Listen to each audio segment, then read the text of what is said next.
This is Running for Real, the podcast for runners who know that for every runner's high, there are just as many lows. All those just missed PRs, easy runs that feel hard, injury blues, and more. Each week, we'll talk to running, health, and wellness experts about their highs, lows, and best advice to build our confidence. Running for Real is about being honest, being brave, and most of all, not feeling alone.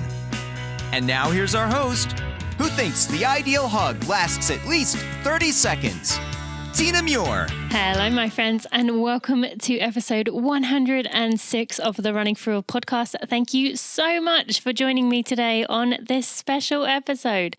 So on Friday, we had Ryan Hall, pretty big stud in the running world, and I told you a lot about that last week's episode. So I'm going to let you go back to that one if you want to. I will also tell you a little bit more about it on the Friday episode this week, but this is a Monday bonus episode, so I want to kind of get into it. So this is time for another fan favorite episode. I am so thankful for you for telling me that I've been on fire with my guest choices lately, which is really nice to hear as I work really hard at finding unique guests. But I also don't want to forget the people who inspire me who are not in the limelight already, maybe not getting that attention that maybe they deserve.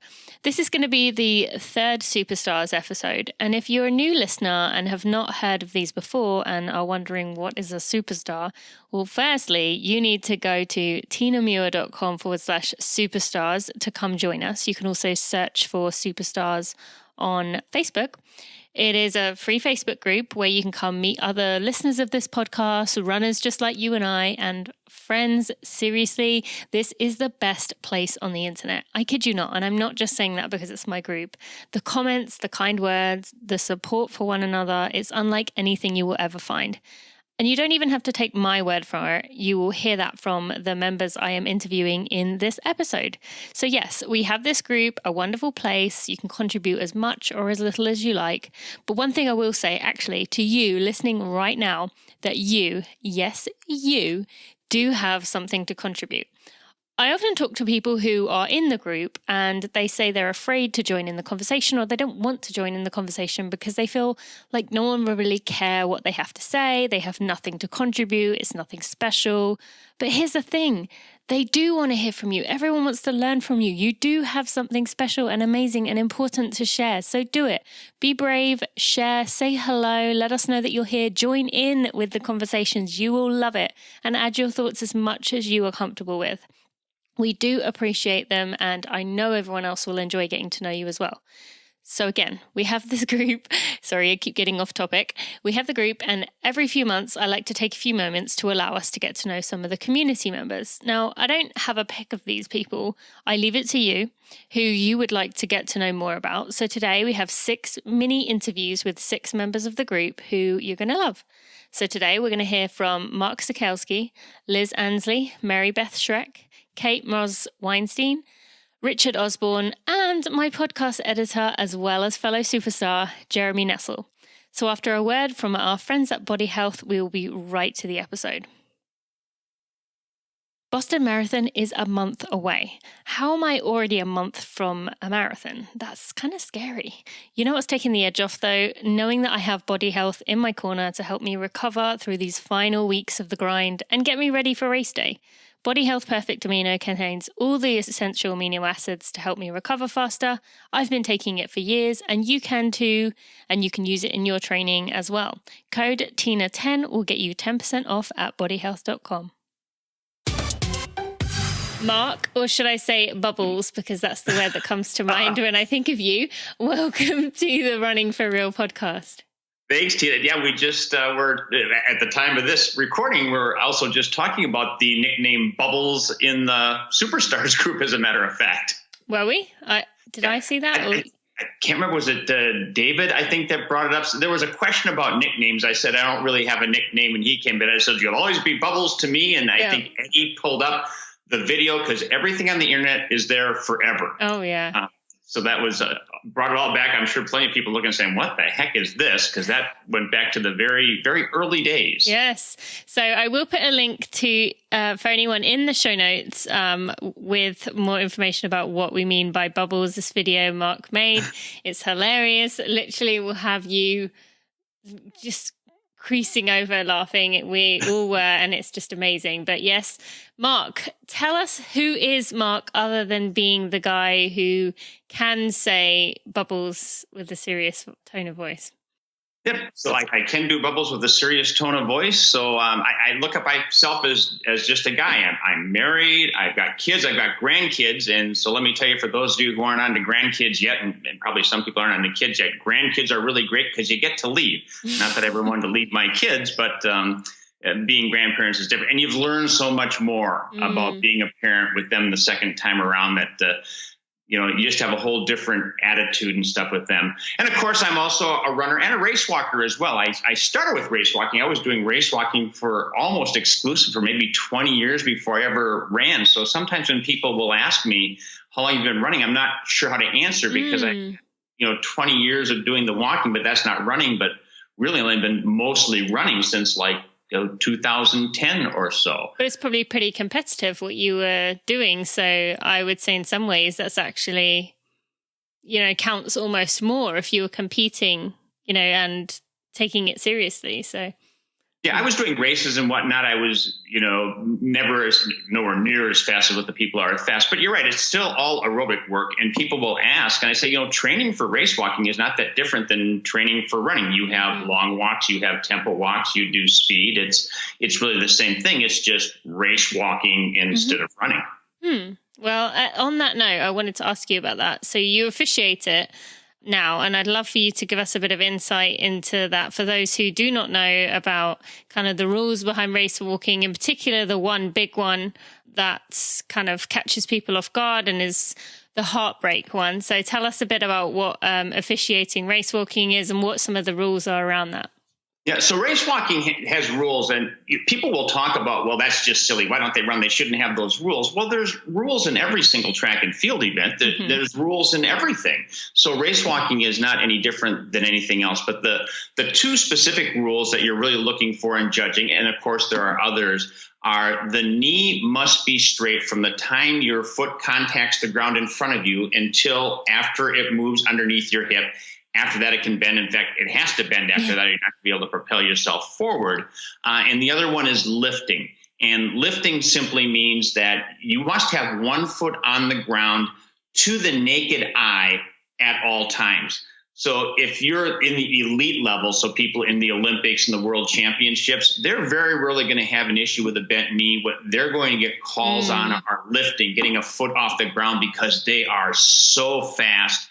And if you see them on a video camera, they will be off the ground, but that's not the rule. The rule is the naked eye, but they are just on the ground for a split second. At the other levels, when I'm judging, I'm usually at like a USATF event. Sometimes it's a master's event, but typically it's going to be more kids, if you will, and whatnot. The bent knee is what's going to get them. They're not able to go as fast. But that's how you differentiate between what is running or walking, is that knee not being able to be bent and that you have to be on the ground at all times. Yep. Okay. Well, interesting to hear that. And just for clarification for anyone listening, if they don't know anything about this, when you said about how fast the elites are going, how fast are you talking for a pace per mile or pace per kilometer, whichever one? If I'm not mistaken, the world record for the men's 50K, so running or race walking, is generally a pretty long distance. 50K is standard for men. I believe the world record is 6:17 per mile. It's crazy. Crazy. They are. I've had the opportunity to watch, not at that level, but some really talented walkers, and they are so smooth, so fast, so relaxed. It's incredible to watch. Yeah, it sounds like it. And I would encourage everyone to go check it out at some point if you have the opportunity, or even just to watch it when something like the Olympics is going on. All right. And so in addition to officiating, in addition to being a part of our community, you also coach quite a few members within the Superstars community, some of which have found you through the Superstars community, which is just such a wonderful bonus of this community. What is it about coaching runners that you enjoy, or where did that kind of come about where you started to coach athletes? Yeah, so it started when I went to an RRCA coaching certification. I've since gotten a number of other certifications with that. And it really started with helping members of the Fox River Trail Runners, was the club that I was in when I lived up north that I was very involved with. So I was helping with the endurance training programs for half marathons and whatnot. And then get some people, you start getting friends with people and, well, gee, the program is done. What should I do now? So I started helping with some plans, and it just kind of organically grew, just like in Superstars. I don't talk about coaching much when I'm in the group, because that's not my purpose of being in the group, isn't to be out recruiting people.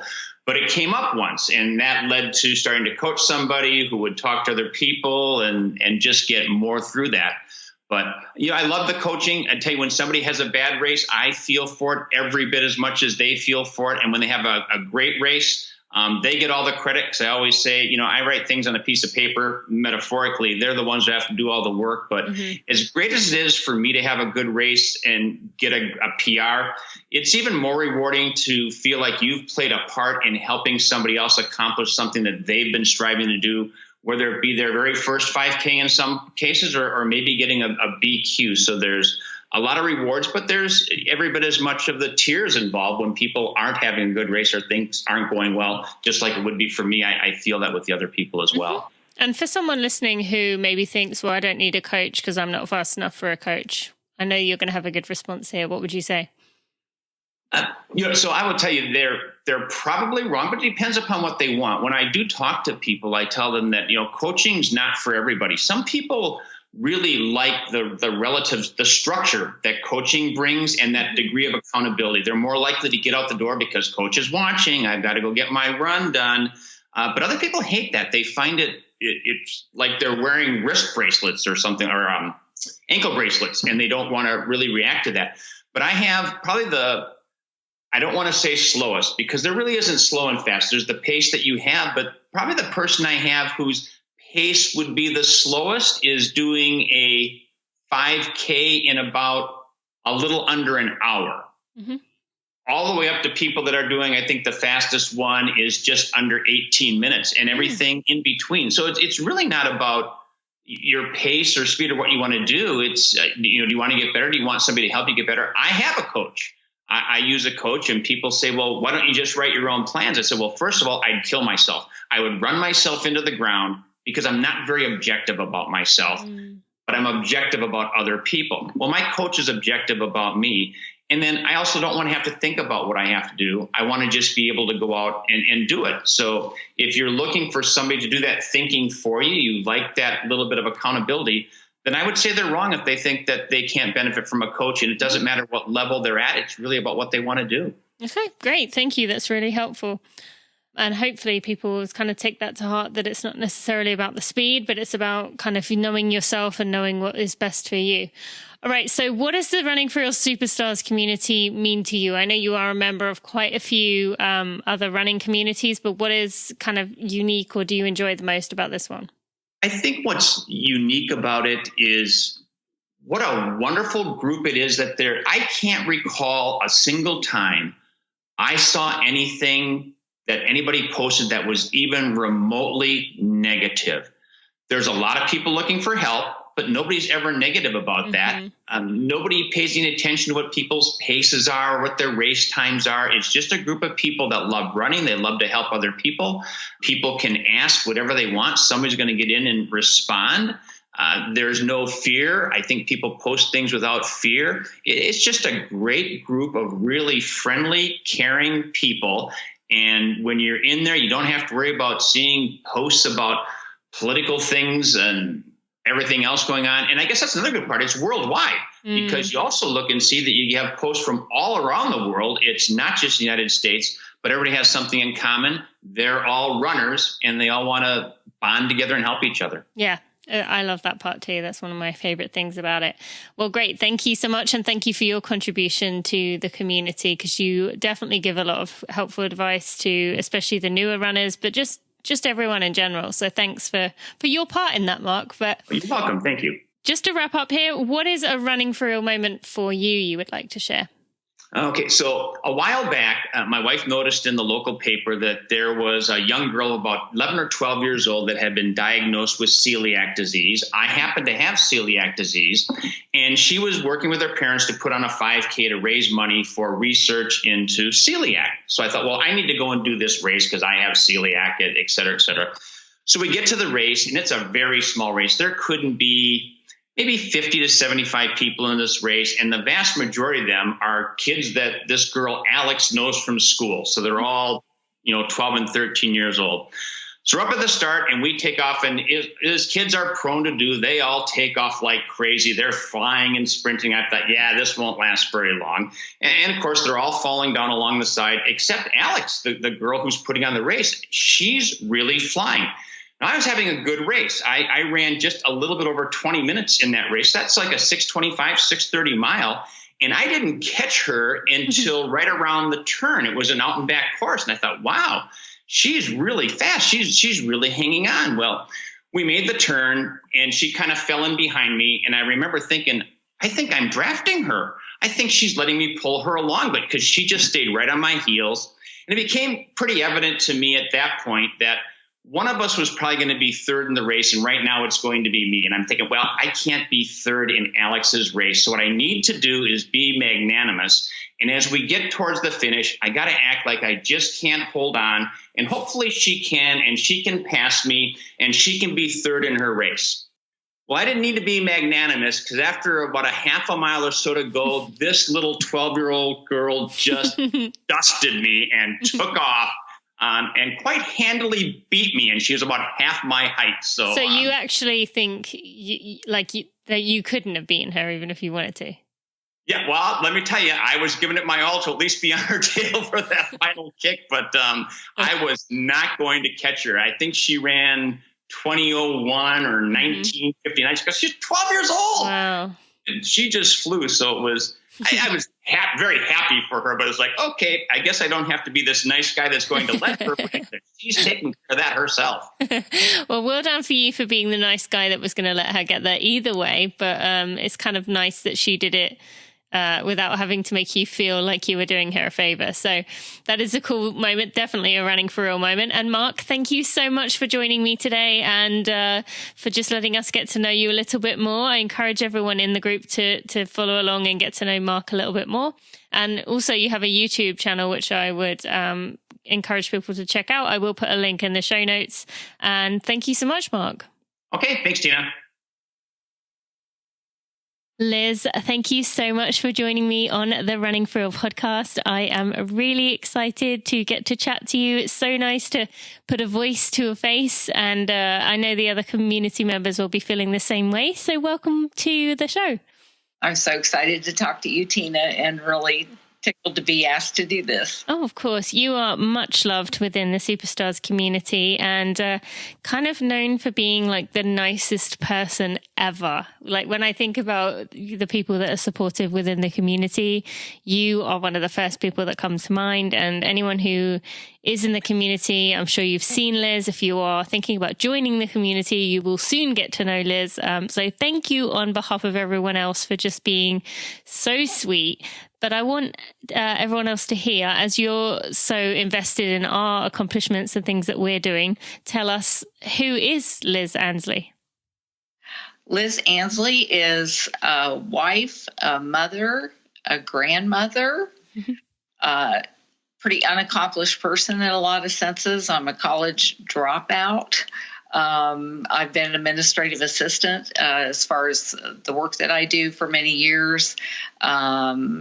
But so my life has just been more poured into, not more, but I just focused on my family a lot. And which is most important when it comes down to it. Right. Yeah.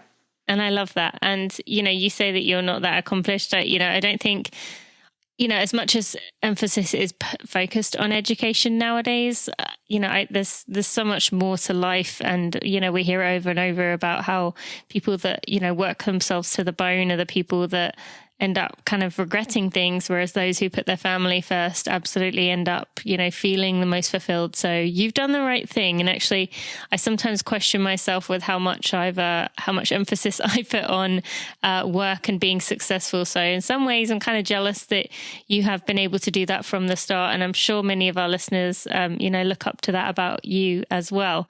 So, when I first started connecting with you, I remember you saying, you sending me this really sweet email and saying about how you were 57 at the time, maybe 58 by now, but you'd been running for 25 years. Now, when I asked you if there was anything specific that you thought we could talk about, you said you didn't really have much to say, but I would say running for 25 years is something very impressive, something that very few people have been able to do.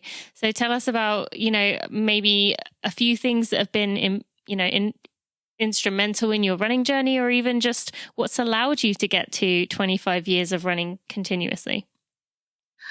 My interest in running started years ago when I was a kid and just watching Olympic athletes, track and distance runners, just admiring them so much. I was incredibly unathletic all of my life. My sister was very athletic. I just had none of that. And just really physical exertion, really unpleasant, extremely difficult. I grew up overweight. So that admiration was just there. I just sort of pined after sort of wanting to be like that and emulating that incredible talent, physical talent that they had. And so that just kind of hung over my head for years. And as far as finally trying to work out or get fit in any way, that kind of started in my late 20s, I think, just with like aerobic classes way back in the day with the old Reebok shoes and the leg warmers. Oh yeah, I was that person. And just here and there trying to do some things on my own. And then I actually race walked for about 5 years because I never thought, I know, crazy, like the real race walking. I actually subscribed to the Ohio Race Walker magazine. Wow. I just thought I could never run because anytime I did try to attempt anything with impact, my knees hurt and this and that. But I worked with a gentleman that had run cross country and track in high school and a little bit in college. And he just kept telling me, you just need to run and quit doing that race walking thing. And so he just encouraged me to try it every other day. So eventually I did, and just more and more wanted to run then, and dropped the race walking, which actually was starting to bother my hips and back pretty bad. So it just kind of went from there, totally on my own. I just tried to read things here and there, and I don't race. I've never raced. Yes, I want to talk about that in a minute. Yeah. So here I am these many years later and still running when I'm not broken down somewhere. Yeah, and I love that. And that shows a lot about, you say you're just kind of doing it yourself, but you're obviously doing something right if you've been able to keep at it that long and, manage to stay in the sport and stay, wanting to do it. So well done to you for getting to that point. And you mentioned there, one of the other things that I knew that you about you having not participated in races or did not, I didn't realize that you've never run a race. So tell us, what is the reason for that? Initially, it was for a long time in the early years of my running, it just seemed very intimidating. I have performance anxiety. And I had done a lot of performing growing up in high school and for the time that I was in college, and it was just the hardest thing. And I was just kind of done with it, and I was tired of the anxiety of it. So to me, that just seemed like, a couple of reasons. I just in general, I didn't want that anxiety anymore. And then also, not being a very athletic person and all of that, it was really difficult for me to get fit with running. It was extremely hard to work my way up to some mileage. And I knew I was still slow, and I just didn't want to be in a situation where I felt like a failure. So I was kind of done with the whole performance thing and feeling like I failed. So I I just wanted to be able to enjoy my running. No, I think that's a good thing. And I think there is too much pressure often placed on running and racing. And actually, I often end up thinking about even like hard workouts. Sometimes, we feel like we have to do a certain workout every week. It needs to be hard all the time, or at least once a week or twice a week, or whatever, you may choose to those listening. But sometimes it is nice and refreshing to just run easy, or like not have a race on the schedule. Like, I actually quite enjoyed the year of pregnancy, not really aiming for any races and stuff. So I don't think there's anything bad necessarily that you've done that. And I think that's actually great that you can be in running for the joy of it, not just to kind of prove a point. But that being said, being in the community, do you ever get to the point where you're like, I wonder if I would like that? Or does it still just kind of provoke too much anxiety to be like, nah, I think I'm good?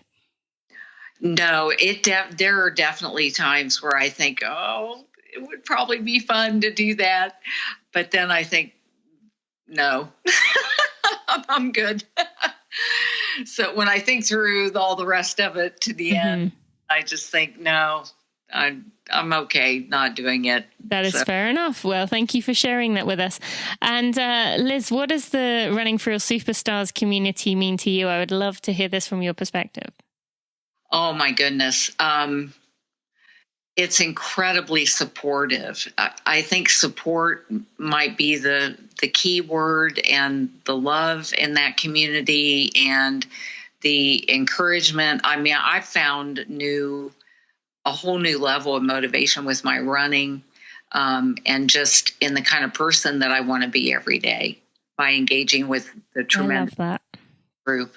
That's so good to hear. And you are a very treasured and cherished member of the group, which we absolutely love. So I would love for you to tell us a Running for Real moment, something that only runners will understand. Do you have one for us?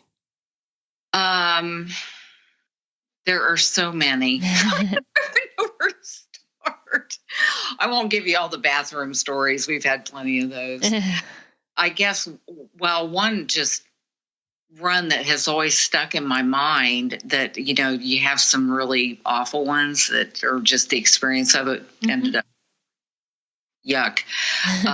I was probably 5 or 6 miles from home, and there was some weather that was supposed to come in, but not until much later, supposedly until after I got back. But it started when I was at the furthest point away from home, and it was just this sideways driving sleet and rain, but mostly sleet.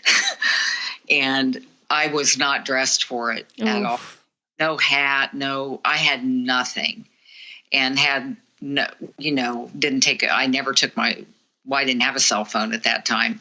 No way to communicate with anybody. And I'm way far away from home, and just had to run in the headwind all the way back. That freezing sleet, I will never forget it. I mean, it like traumatized me, and that's been years ago. Oh yeah. I would have been crying my eyes out, blubbering. I think I was, honestly, except I just felt like, I don't know, it took me days to recover from that. Yeah, I can only imagine. That is, we all can, I think every runner can remember, that's truly running for a moment. I think every runner can remember one day where they've underprepared, either in heat, not wearing like a hat, or not wearing something, or wearing too much, or whatever it may be, chafing, or, one in the cold, particularly. Like, I can remember some from my cross country days just being exactly what you mentioned, that cold. So I did not envy you for that, but I'm glad that you made it through and survived, and you're okay. And Liz, I just want to take another moment to thank you so much for joining me today and talking with me. And you are loved in the community, and we appreciate you and getting to know you more. Oh, thank you, Tina. And I love everyone in this community. I thank you for all that you do. Oh, thank you so much. Thank you. Mary-Beth, thank you so much for joining me on the Running for Real podcast. I am excited that you are here and talking to you in person. Well, not in person, online in person.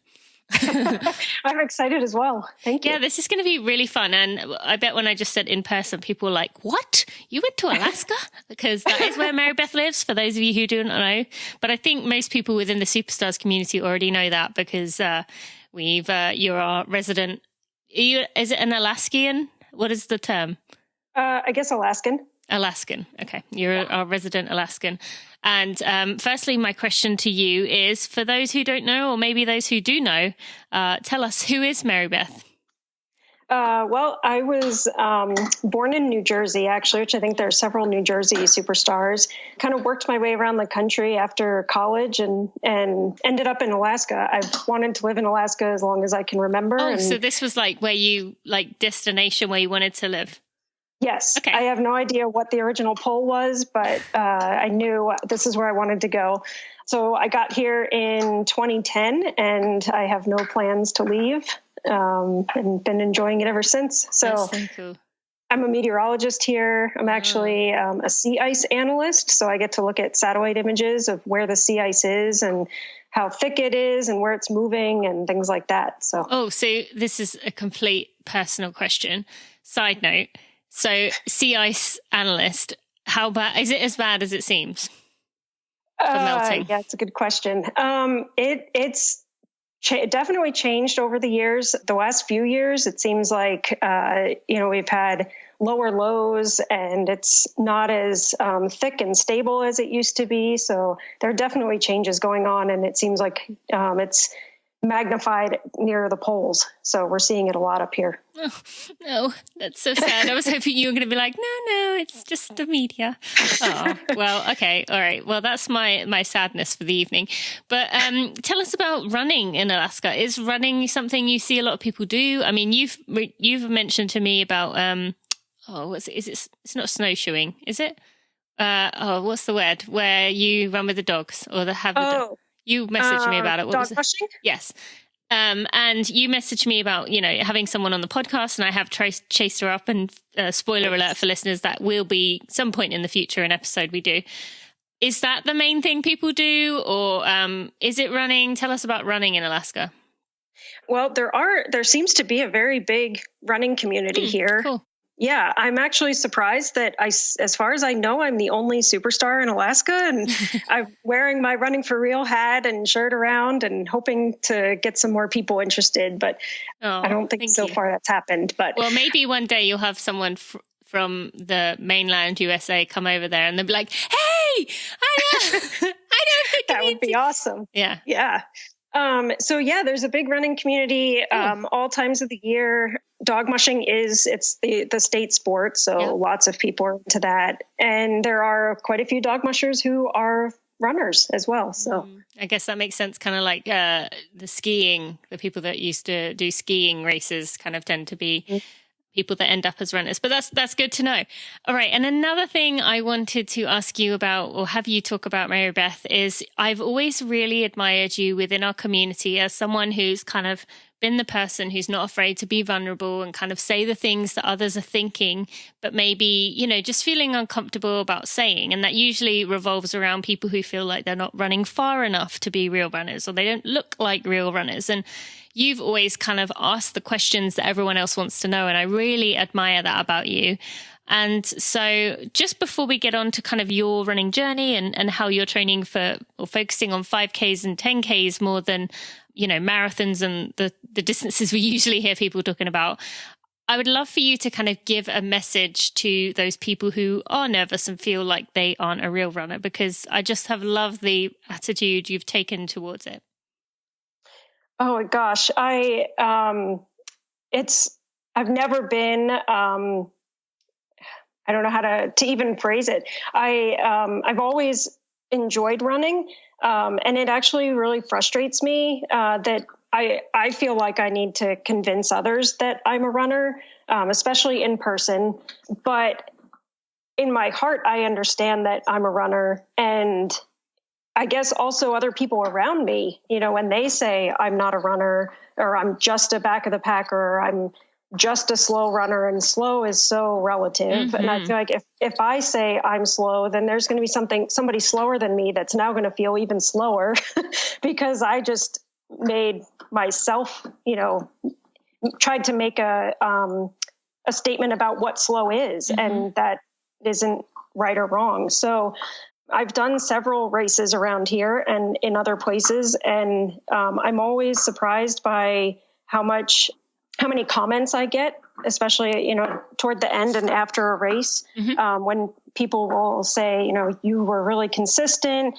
You just kept going. You were really inspiring to me. And that makes me feel really good. But it's what everybody does. I mean, you see the person ahead of you and that inspires you. So it doesn't matter that I'm in the back of the pack or, whatever. So I feel like I just want to try to do what, I guess, race against myself, my own goals. And I hope that by me doing that and, yes, I am a back of the pack runner, but I'm not just a back of the pack runner. So I want to try to get more people to believe that as well. So I love that. Thank you so much for that.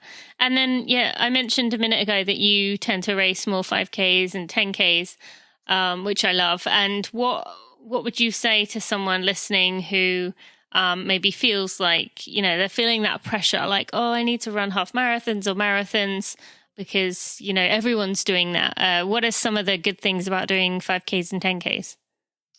Well, there are lots of good things. They don't take as long, for one thing. Very true. I feel like personally, I just don't, I love running, but I don't want to spend that much time training for a marathon. I have other things I like to do. I work full time. That's great for those that want to do it, but it's not everything and it shouldn't need to be. I feel like it's just gotten to be the popular race distance. Yeah. And I think for me too, because I am a slower runner, running like a 10K takes me about the same time as it would take some people to run a half marathon. And so I'm out there in that respect. It's still for me, like a 10K is a long distance race. It may not be how everyone approaches it, but it's still something that I need to work towards. It's not something I can do without training. And so it's still something I work toward achieving. But, and 5Ks, it's fun to see in 5Ks, just people like coming off the couch to get out there and do a 5K. Sometimes you've got, the competitive people, you've got a whole wide range. Whereas I think once you get I felt like in some of the 10Ks I've done that feeling changes, but not in a bad way. It's just, you're in more of a group of, everybody knows that everyone out there has really trained for this. And so it's just, I think there are different approaches to each one and every distance is great. And every single distance makes you a runner. So love that. There's no requirement to be a marathoner to call yourself a runner. So true. Thank you so much for clarifying that and giving us your perspective. Absolutely agree with you there. And finally, what does the Running for Real Superstars community mean to you? Oh, I love that it's a place we can be real. Everybody is so encouraging. I know so many other people have said this before, but it's a place where you can be yourself. You can get encouragement. You can have, people are excited along with you, when you achieve your goals or surpass them in a lot of cases.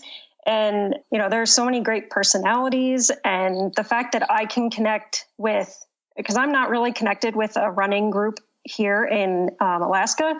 So to be connected with people from all over the world is just awesome. Yeah, I love that. Well, thank you for being the wonderful part that you are to the community, because you are obviously someone that joins in and supports others as well. So you are a big part of that as well. Finally, tell us what a Running for Real moment is for you.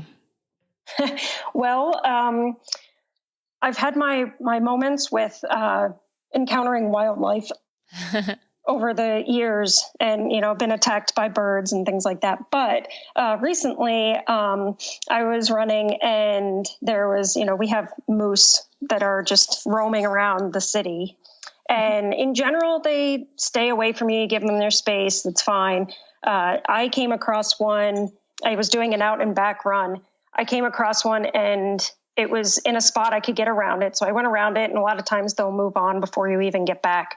Well, I got back and there was a car that had stopped to tell me, just so you know, there's a moose up by the road right up there. And so I got up further, and sure enough, it was between the path that I was running on and the road. And there was a fence on one side and a lake on the other side. So I really couldn't get around it. So I kept trying to give it some room, and it kept walking toward me. Oh my God.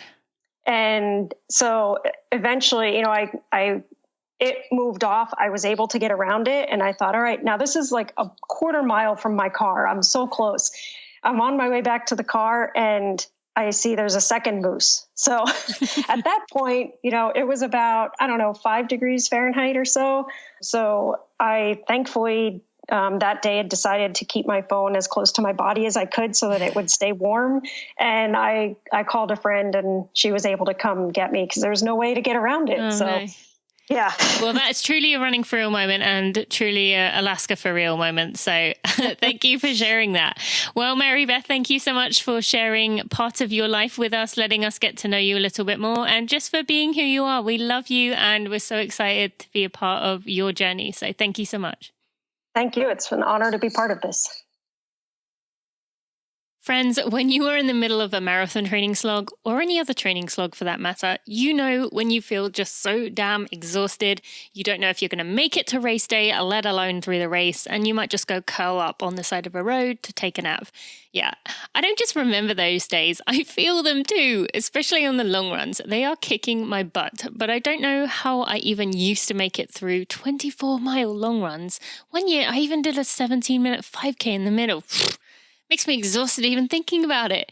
You know what helps though? A good recovery routine. Now, you heard Christy Ashwanden on here recently talking about how important it is for us to get more sleep. And like you, I hear her. Sleep is important. We know that. And we're trying so hard to get there, especially with those tips we learned from Amy this month. But it's not always as easy as it sounds, is it? How else can you help yourself recover then? Well, for me, taking Body Health Perfect Aminos every day helps a lot. It contains all the essential amino acids the body needs to support and maintain the muscular, skeletal, and hormonal system. Many people know that protein is essential for optimum health, but most assume that they're consuming enough through food. So why is there a need for an amino acid supplement? Well, the simple answer is, yeah, you do get quality aminos from your foods, such as eggs, meat, fish, nuts. But most of that protein in food is not converted into body protein, and it just kind of makes waste that the body has to get rid of. Perfect Amino is an amino acid supplement that is 99% utilized by the body to make protein. No other form of protein comes close. So hop on over to tinamuir.com/aminos. That's AMINOS to get yourself 10% off. They have a 100% money back guarantee. So what do you have to lose? Kate, thank you so much for joining me today on this special episode of the Running for Real podcast, getting to know the superstars. And I love that you are here today. Thank you so much for joining me. Yeah, thank you for having me. I'm so thrilled you asked me to come on. Oh, no. Well, I'm obviously happy to have you on, but I will say, as with the others in this episode, it was mostly driven by other superstars, other community members saying who they wanted, because I didn't want to be picking favorites. And so I let other people decide. So you are one of the people they chose. And to anyone listening, if you are active in the community and you start supporting people and helping other people, then they will recommend you for the next episode. So don't think this is a game of playing favorites. This is literally what the rest of the community wants. So be like Kate, be like the others in this episode who are supporting and encouraging. And maybe this could be you next time. So Kate, firstly, I would love to know, who is Kate? Tell us just a bit about you and your journey, just in general. Sure. So I just finished my PhD in theology back in March 2018. I also just recently got married back in August. My husband's also a runner, not as into it as me. He's more into the weightlifting aspect, which we complement each other well. He makes sure I do my strength training. I make sure he gets out. That's good. That's a good relationship to have, yeah. And yeah, I've been running now really since high school, but really I didn't get serious until really after I finished my comps. I started getting, I always just kind of did 5K road races, ran cross country in high school, didn't compete much. And then after I did my comps, I decided to run a half marathon kind of on a whim, and I was addicted. Mm-hmm. And then I realized, wow, this is something I really love, and really something I couldn't see my life without. Uh-huh. It seems to be the case that a lot of people, it's the half marathon that kind of, because it's like a 5K, anyone can kind of push their way through if they really want it. I mean, I think you could even have never exercised in your life and make it through a 5K. A 10K, you can dedicate a little bit and get there, but most people are going to be able to make it, even if they walk the whole way or have to take breaks or whatever. But a half marathon is kind of that distance where you can't really kind of get away with it without actually, training for it and kind of dedicating yourself a little bit. So not surprised to hear you say that. And what is the eventual goal now? Do you have like races in mind? Now I know as we're talking right now, you had a race recently, but by the time this comes out, that'll be old news. So tell us what's on the agenda next. Sure. So I just did a 1-minute PR in the half marathon, which I was pretty happy about. I just started working with a coach, and I've seen a lot of tremendous improvement so far. Yeah. So we're actually, the goal is the New Jersey Marathon, and I didn't actually register yet because I'm so afraid. I've had some heartbreaking injuries in the past, and but knock on wood, I think this is where I'm going to go for a BQ. I've really kind of been stuck in this, low 3:30s range for the marathon, and I'm really not seeing any improvement. So I want this to kind of be the race where I did qualify for Boston on the old standards, and I did get to run it in 2018, but as a lot of the superstars know, that was a horrible experience, and I'm still traumatized. I still get traumatized when it starts raining outside. So I want to get a chance to run it again and experience all the joy and really, shake people's hands and really enjoy and appreciate the course. So I'm trying to qualify again on the new standards, which would be sub 3:30. And hopefully so far all the indicators are pointing to success there, but I'm still pretty nervous. And there's nothing wrong with being nervous. I think you are among many, and all of us can get nervous. And at least you are able to say that, yes, you do get nervous. And yes, it is scary. And yes, you have that fear of injuries, which we all do, but we don't all talk about. I remember that so clearly. Like if you're trying to sleep at night and you get like a pain and you're like, oh my God, this is it. My season's done. The race is done. And really it's just like a tiny little thing that is fine, but you like toss and turn all night. So thank you for being honest with that. Now, in addition to being honest with that, Katie, one of the things you're kind of known for is sharing with the community, things that you actually genuinely are worried about that other people are too.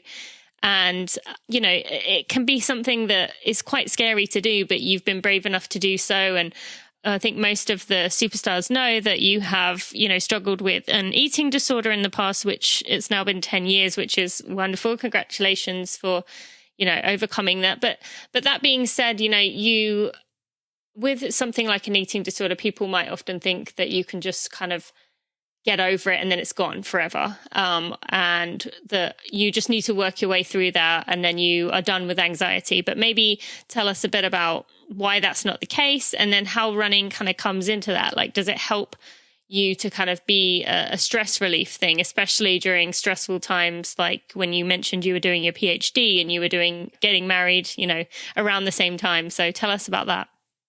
Sure. So, in a lot of ways, I credit running with almost really saving my life. Mm-hmm. I don't know what I would do without it. But and I actually work with an organization called Project Heal, where I sometimes lead groups and mentor people. And always a big thing is a lot of times there's this mistaken thing that, everything's going to be fixed by recovery. And recovery does not mean a perfect life. And it doesn't mean a perfect you. It doesn't mean you don't get upset. And really, for me, running has been something where, I always used to worry about my weight, worry about calories. And now I worry more about being strong and being well enough to run. Right now, I'm probably at the highest weight I ever was in the past 10 years, and I'm running my best times and feeling my best. That's usually the case.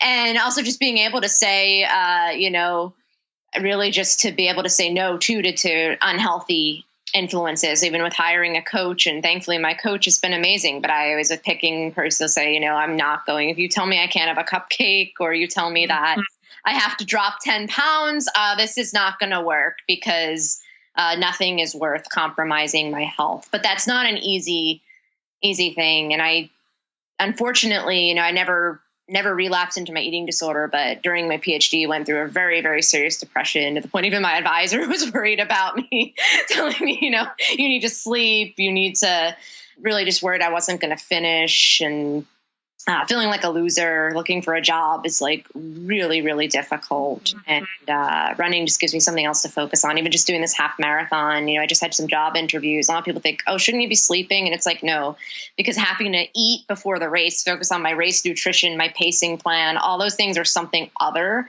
than the job, the research. And I like that distraction and just being able to push myself at something that, my advisor doesn't care about, the selection committees of the jobs don't really care about, but I care about. And it makes me feel good. It's kind of the whole not letting yourself, we talk about not letting yourself be defined by running, but it's also the other way, not letting yourself be defined by your job or not letting yourself be defined by, just one thing in your life. So running kind of gives you that balance. And, I love hearing that. And you've mentioned, your PhD is in theology. Now, when we were talking before, you said that it does kind of relate to running in a way that people might not expect. So I'd love for you to tell us a bit about that. Yeah, very much. So I've noticed, first of all, too, so I was at Boston College and just a Catholic school. And a lot of people have some very negative feelings about the Catholic Church right now, and for very, very good reason, being treatment of LGBT people, of women, the sex abuse scandal. And a lot of my runs, I've actually talked people through those. Because as a theologian, a lot of people think that actually, I'm trying to, a lot of my work tries to critique images of God that have harmed people. And people don't. So sometimes I've actually had some great conversations with friends who have been, personally affected by the sex abuse scandal or personally affected by someone telling them something that really negatively impacted their life. And then also just on a more ministry level, a lot of people I run with, I ran a whole half marathon 2 years ago with a woman who lost her sister and her dog in like the same week. And she was running to connect with her sister and being able to talk to her about that. Running can a lot of times be a form of ministry. And also noticing even myself, I've run to, I find myself feeling connected to people who have gone before me or dealing with problems. But almost everyone I encounter is dealing with something, some kind of anxiety, or they're running to connect with someone that they lost. And there's a spiritual urge there. Spirituality doesn't have to be an institutional religion. It can be a lot of things. And it doesn't even have to be called something we call God. I might call it God, but you might call it something else, but something higher, something greater than yourself, something that brings you out of yourself and, makes you feel kind of calm or whole. But that's, I call that God, but not everyone calls that God. But really we're sitting with something when we run. I think almost everyone I've encountered in some way or another. And I love being able to connect the two. And I find that, people don't think they have a lot in common. So it's kind of been my unique little niche there. Yeah, I love that. And I love that perspective. It's something I definitely wouldn't have thought of, but you are absolutely right. And thank you for sharing that with us. That is really cool. All right. So what does the running for a community mean to you? So I actually, I seriously do not know what I would do without the running for real quick. Can I just pause you for a second there? I thought you were going to say, I seriously don't know what I can say, because I for some reason thought you were going to be like, I just hate it. Like, I don't know why, but I just thought you were going to say that, which I know you wouldn't, but like, I was like, oh my God, is she really going to say that? But keep going. I didn't mean to interrupt you. Sorry. My husband's probably laughing in the background, I think, but I can't even remember not being a part of the group. That's how much it's just been a part of my life. And it's actually kind of factored into my research in a way. I'm kind of wanting to start studying online relationships and what we mean, how we can make connections with people that we've never actually physically met. But even just this half marathon, to bring one example, I was a little disappointed actually, because I set a really kind of big A goal for myself of a 135. I ran a 136, but I was a little disappointed. And the first thing I see on my phone is Kathy Zavarella posted, oh, I bet Kate's in the middle of her marathon. And everybody was like, yeah, I wonder where Kate is. And just that all these people were thinking of me. I turned to my husband, I'm like, this is better than like any PR or anything. Oh, yeah. And I find myself praying for these people, and I never met them in person, but I worry about them. Sometimes I'm thinking like, oh, I'm praying for somebody's injury to get better, or praying that their son or their daughter is okay, or someone who's struggling, or just praying that they get the PR they want. And I know they do the same for me. Mm-hmm. So it's amazing. And that's actually something that now too, as I mentioned earlier, that I kind of want to factor into my research, because really we don't think about now, the impact that we think a lot of times social media and things are negative, but they can also be really life-changing for people.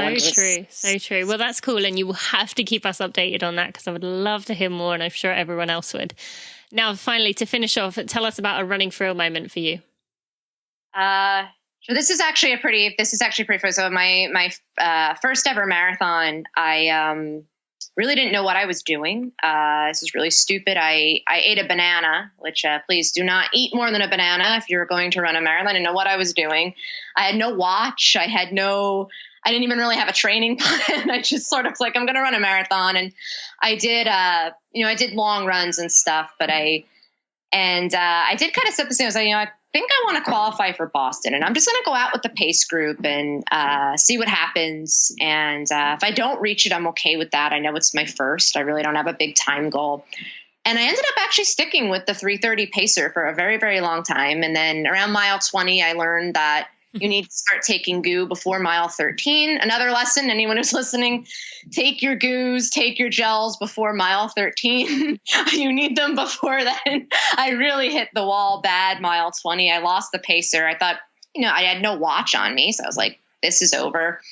And I'm just kind of happy. I'm like, okay, whatever, 3:45. Well, I come close to the finish line. I'm feeling really, really nauseous, like really, really tired. And, I can't wait, because everyone's kind of starting to see their families branch out, and people are kind of running up to catch their loved ones. And, the women ahead of me have people yelling, I love you, and you're great. And I can't wait. I'm like, oh my God, I can't wait to see my husband. This is going to make me feel so much better. I can't wait to see what he's going to tell me. And his words are, hurry up.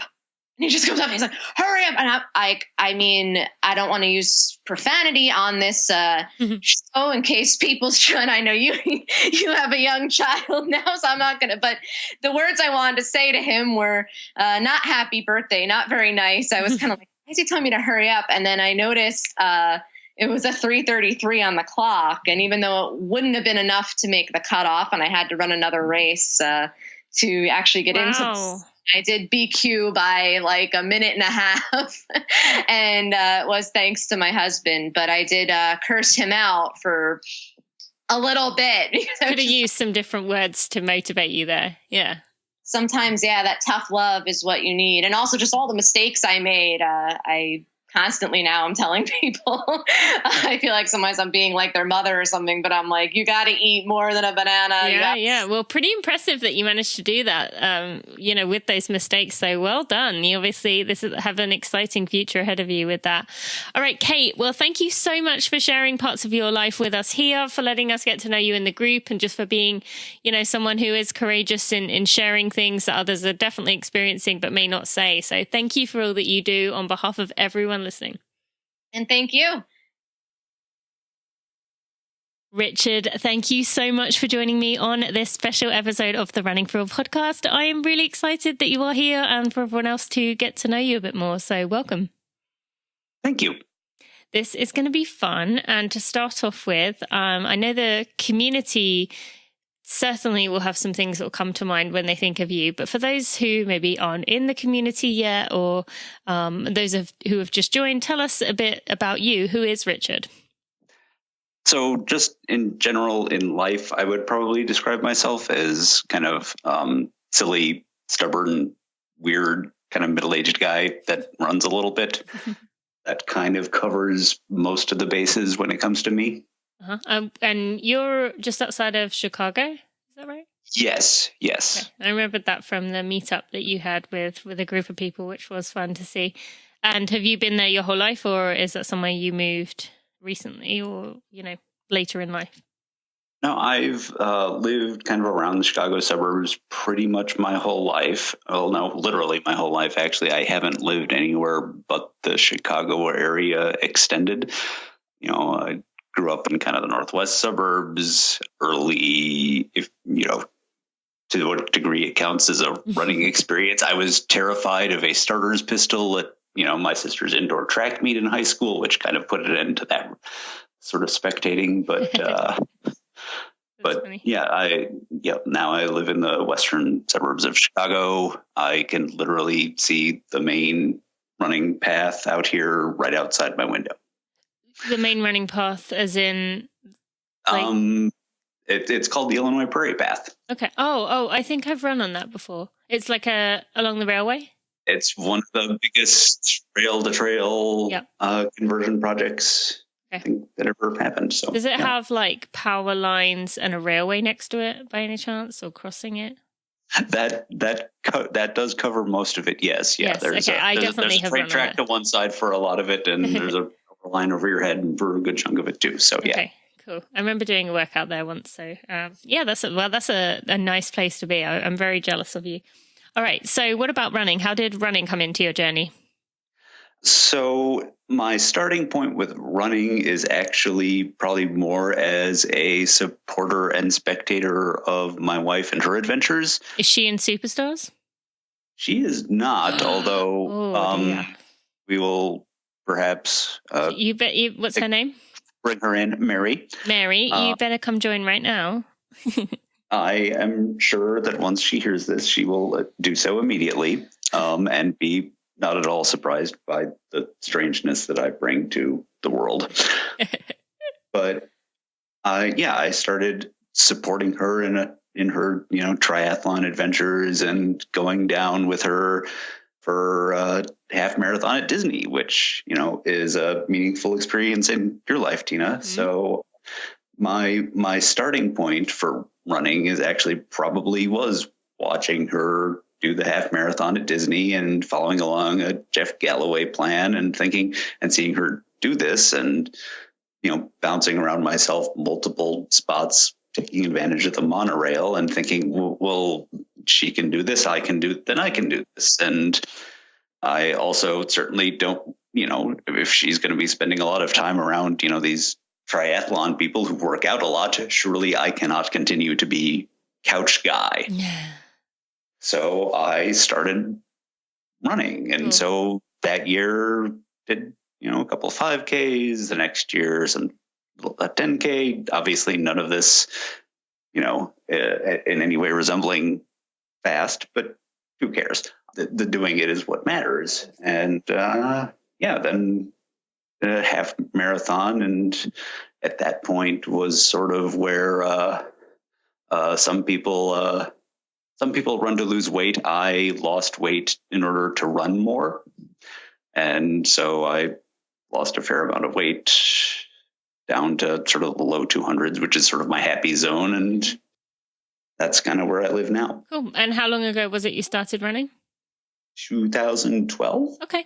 All right. So that's a good amount of time. Probably about typical for the community, which I now know because of that survey I did. I think 3 to 5 years for those listening was the most common amount of time people have been running. Okay, so within the group, you're kind of known, you've mentioned that you like to post weird things or kind of funny things, and that's kind of what you're known for. You started off with these Would You Rather Wednesdays, and it was the funniest things that you came up with. Actually, often really hard things for people to decide. And we all loved doing that. And it was just something fun to do every Wednesday. And then from there, you've kind of developed it even more, sharing lots of funny memes with us, just all kinds of funny things. So I would love for you to kind of share how you feel running can kind of intersect with having fun, because often we tend to get caught up in taking running so seriously, and everyone tends to, set these goals and I really have to do this and, I can't miss out, and it just becomes very serious. And so you kind of bring a fun aspect to it. So why is it important to you to kind of keep it lighthearted? Well, I guess, first of all, for, giving credit to the originators of silliness in the group, I think, Peter Davey and Alfred Jongsma, who had the runs in unicorn onesies. Mm-hmm. That was sort of my first impression right after I joined, of being able to say, oh, okay, I am among my people. I can get weird here. But I love that. The thing about sort of the seriousness of running that some people have, that's not really something that I think long term is really ever going to matter to most of us. Like, we're going to get wheeled into hospice someday, and I'm not sure any of us is really going to care one way or another that much. Yeah. If, like, what our 5K PR was, right? Like, it's the doing of the things that will, matter to us. So true. And I mean, certainly, 100 years from now, whatever is left of, civilization is certainly not going to care about any of our, marathon times. So if none of the sort of stuff, it sounds terrible. If none of this matters, we might as well just enjoy it. Mm-hmm. And that's kind of the way I have come at this. It's like, do it because you want to, do it because it feels good to do it, and because you want to have something that you actually accomplished at the end of a sucky day of boring, monotonous, whatever job you have. Do it for that, do it for whatever it is personally, but enjoy it. Yeah, like, I love we that. do this for it's literally recreational for all. So, I mean, it's a little different for you personally, Tina, but, even you're trying to, emphasize enjoyment in your journey right now. So I would say I've changed. Yeah. And I would say it's much more fun that way. And you are absolutely right. I think that is part of the problem, that people do kind of forget that they're doing this because it's, like you said, a hobby or something fun. It's nothing pressure. And really, we're the only people that care about our results, like really care. And so, like you said, why not enjoy it? And I would love for you just to give someone an example just before we move on of something that you did. I can't remember exactly what the question was. It was something about how many bananas could you eat? That was the most recent thing. What was the question? Yeah, that was so my favorite musician in the world is Jason Isbell, and he's just kind of an entertaining person in general. Mm-hmm. A little weird. Mm-hmm. Sort of a rock country kind of guy. And he just had this question that he posed on Twitter of, how many bananas do you think you could eat if somebody was willing to pay you, I forget whatever it was, $100,000 per banana? And he figured he could do 10. The discussion after that, in terms of what happened on Twitter, I've learned there's such a thing as potassium poisoning. Oh. Where you could actually eat, you can in fact literally eat too many bananas to the point where you'll just start throwing up. But still, it's a fun enough question. And what was the number? It's a lot. Oh, okay. I don't really remember. Okay. So there was some discussion back and forth among people, but I really don't remember. But yeah, who loves bananas more than runners? That is true. And I love that you put that in there. So I would encourage people to think about that question if you haven't already, if you didn't already answer that question in the group, because what would you do? And just to kind of wrap up here, we've mentioned that you kind of keep it fun, keep it lighthearted, and we love that about you. And even when you had, a personal tragedy and that you had a fire at your house, we were all very, worried for you, and you kind of still managed to kind of make light of the situation and tell us that you were wearing some of your running shoes, weren't you? So you were really happy that they were okay. And I just want to thank you, because obviously that wasn't a nice situation. And hopefully you're going to tell me in a minute that things have kind of turned around. I mean, obviously there's some things that are just gone, but, and that's heartbreaking, but hopefully you have some words of wisdom for people, maybe about personal possessions, that we can just kind of wrap up with here. Sure. So having a fire is definitely a 0 out of 10 personal life experience. I do not recommend. Be sure to check your power cords, and if you see anything that's frayed, replace them.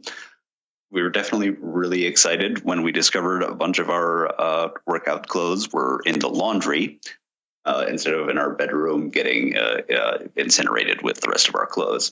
But we're happily moved back in. We're still in the process of, buying some replacement stuff, but in the end, it's stuff. And there's things that went away in the fire that I know I probably somewhere in my brain kind of miss. But at the same time, it's all just sort of a wash. Yeah. In terms of the experience. What mattered then and what matters now is the people in life. Yes. And and pets. One, our dog Chelsea was our absolute avatar of how we wanted to live for the first few weeks afterward, because she was just good with life wherever, as long as we were around. So that was the life lesson daily from our dog. That's good. Well, thank you so much. I'm glad that, you're back home and at least, making your way towards bringing things that you want in your life. Kind of not an easy situation to be in, but well done for kind of taking it in your stride. Now, what does the Running for Real community mean to you, Richard? I think for me, and I think for a lot of people, we all kind of do our own things with running. It's kind of a solitary activity. You go, you throw your headphones on, you do your miles or whatever, go out for 40 minutes, and that's kind of it. But you can also have a space with your community and,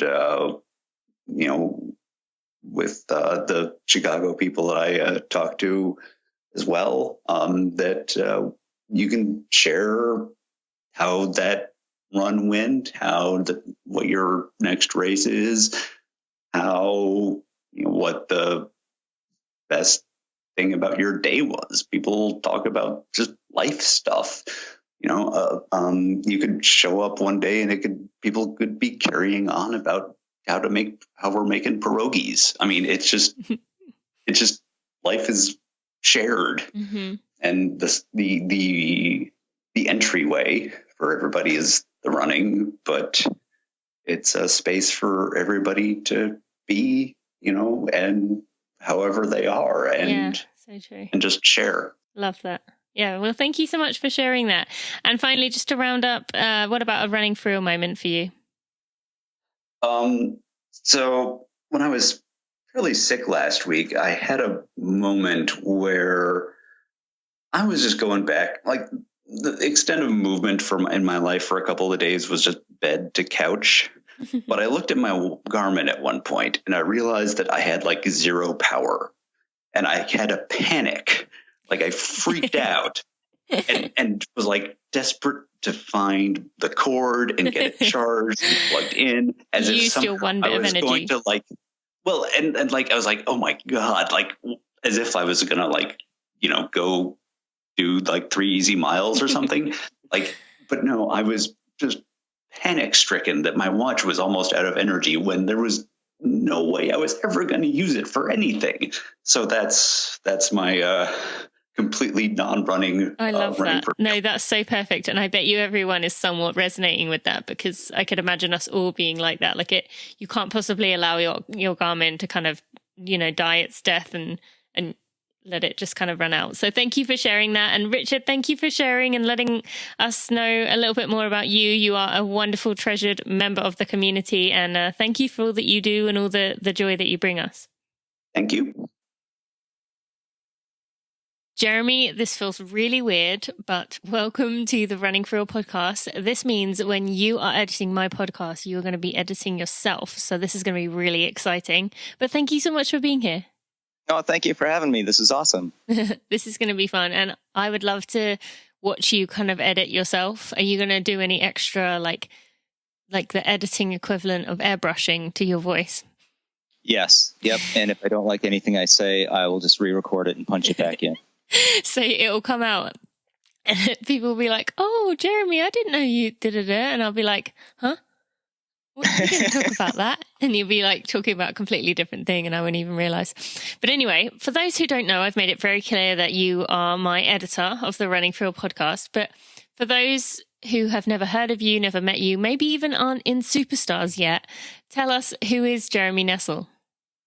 I am in my mid-40s. I live in southern Rhode Island, and have lived in New England all my life. I am primarily a musician, guitar player, singer. I play in a couple bands. We're getting a new one off the ground later this spring, I think, because I don't have enough going on right now. And I got back into running after a long hiatus after an injury in high school. And I got into running from working with you on your prior podcast, and specifically the Jeff Galloway episode that you did, where I realized I could probably do a run walk. And it's been a lot of fun. It's been a challenge, and I keep fighting off bigger and bigger goals every year. And this year is going to be really interesting for my first half marathon in May. So that is something I actually wanted to talk to you about, because you mentioned that, hearing that Jeff Galloway episode kind of made you see that you could actually do this. You could be a part of the club, essentially. And, you had run before in school, but then you took a really long break from it.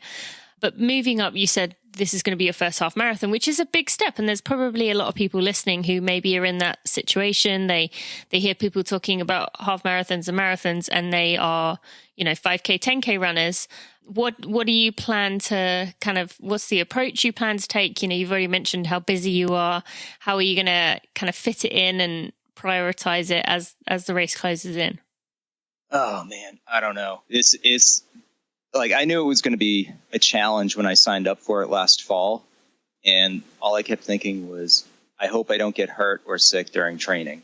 Mm-hmm. And my training plan has always been very loose anyway. Mm-hmm. And I actually just had my first run today since January 1st, because I got really sick last month. Mm-hmm. I've got, I think, 10 or 11 weeks to somehow get myself into just enough shape to survive 13 miles. Which I think you can do. It's obviously not going to be easy, and you're going to have to be careful, going at it with that much time. It's not really ideally enough, but at the same time, I think it can be done. And you've got a lot of great people to ask advice to, and I'm sure they will be giving you plenty of advice, especially after hearing this. You mentioned kind of hearing the podcast, getting to kind of be involved with that. And if you had ever, told yourself maybe 5 years ago, 10 years ago, that you would be in this running community every day, you'd be talking to other runners, you'd be discussing all these different runner nerdy things that we talk about, what would you have said? Would you have believed that? Would you have been like, oh no, that's not me? I still don't believe it. It's so funny because I feel like I run only just enough to be able to somewhat legitimately participate in the conversations. Mm-hmm. And I'm more in there for support and humor.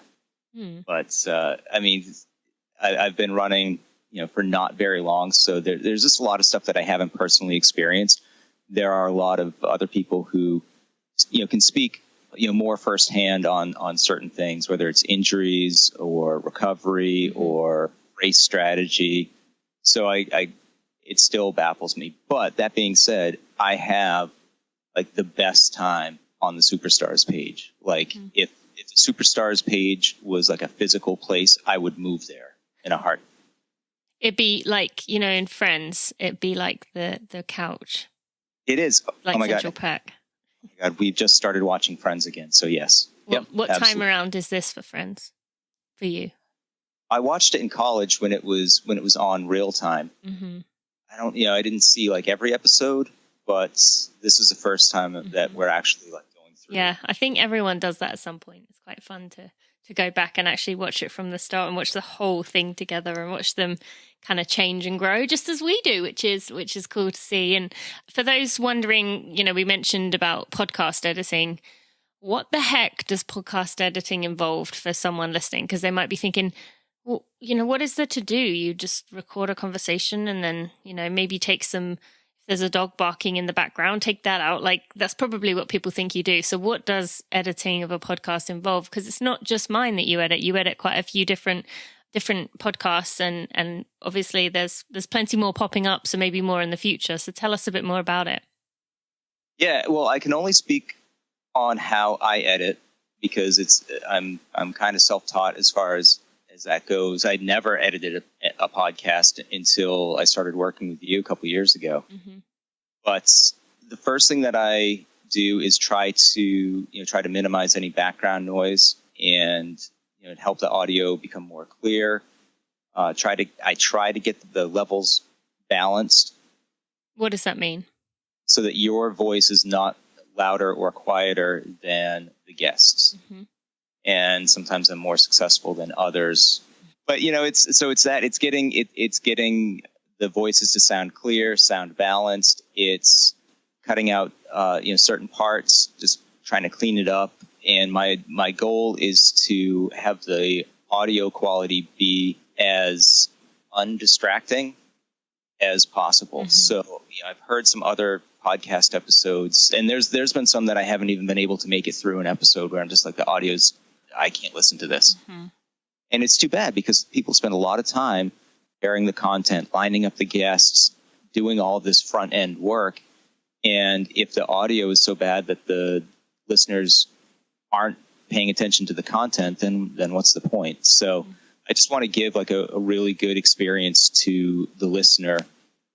And I know that that's the best way that I can help out the host and the guest. Yeah. And you really do take a lot of pride in your work, more than anyone I've ever known. And, I'm always recommending you to friends who host podcasts because I just, I really see how much pride you take in it. And you really do such a wonderful job. And I know exactly what you're talking about with getting annoyed.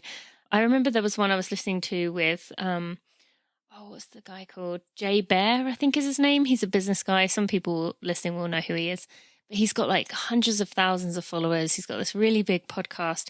And I remember hearing an interview of someone who was using their iPhone speaker, their headphones, and it was just rustling rubbing against their clothes. They were obviously walking around or something. And the whole time it was like this like scratching noise. And I was like, I can't listen to this anymore. Like it just drove me crazy. And I'm sure a lot of the listeners understand that as well. And so especially if they're listening with earbuds or aftershocks. Yep.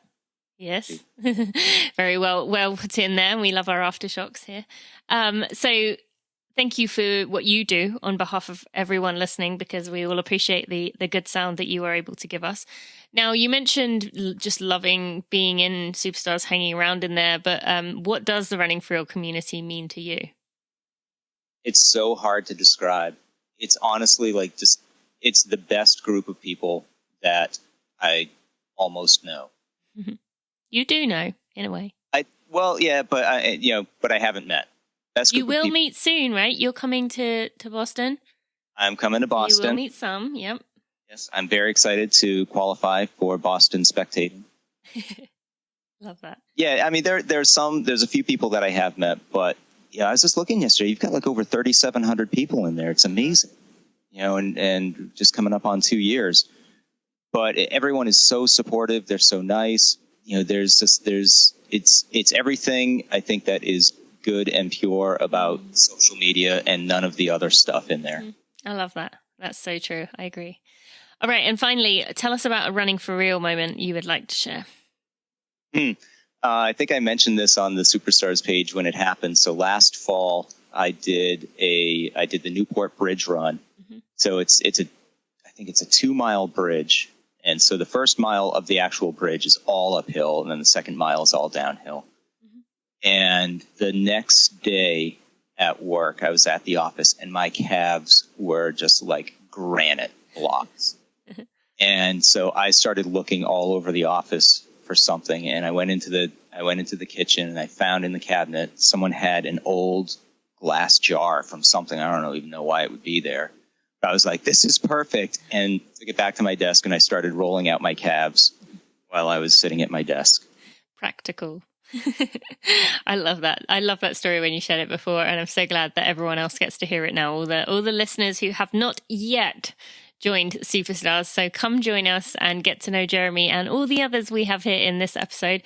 Jeremy, thank you so much for sharing a little insight into your life. And we look forward to getting to know you more and more as the years go by. And thank you for your hard work with the podcast. Thank you, Tina. Thank you for all you do. And we'll talk soon. Thank you. My friends, if you have a minute and you could leave a review on your favorite podcast player, Apple Podcasts, aka iTunes, Stitcher, Overcast, Pocket Cast, Spotify, or whatever else podcast player you use to listen to this podcast, or if you would subscribe to this podcast, you will help me get out in front of new runners to make our tribe even bigger and even better. It might not seem like you as one person can make a difference, but really it helps a lot. And it shows me you appreciate the hard work I put in for those. Thank you so much. I just love learning more about the Superstars. And if you're not already a part of the community, go join us today and you could be the one featured next time. You can join at tinamuir.com/superstars, or you can find a link in the show notes along with everything else we mentioned today at tinamuir.com/episode 106. Now, I realized I've not given my social media information out in a while, and I'd love to connect with you through the Superstars community, as we mentioned, but also through Instagram. You can find me at TinaMuir88, on Twitter at TinaMuir, or Facebook at facebook.com/realTinaMuir, and my name is spelled TINAMUIR. I look forward to hanging out with you there. On Friday, my sports psychologist Evie Saventi will be on the show to answer your questions, and her answers are solid gold. If you have not already subscribed, go do it, and it will be right to you on Friday. Have a great week. Thanks for listening to the Running for Real podcast. Be sure to check out tinamuir.com for show notes and even more helpful running information.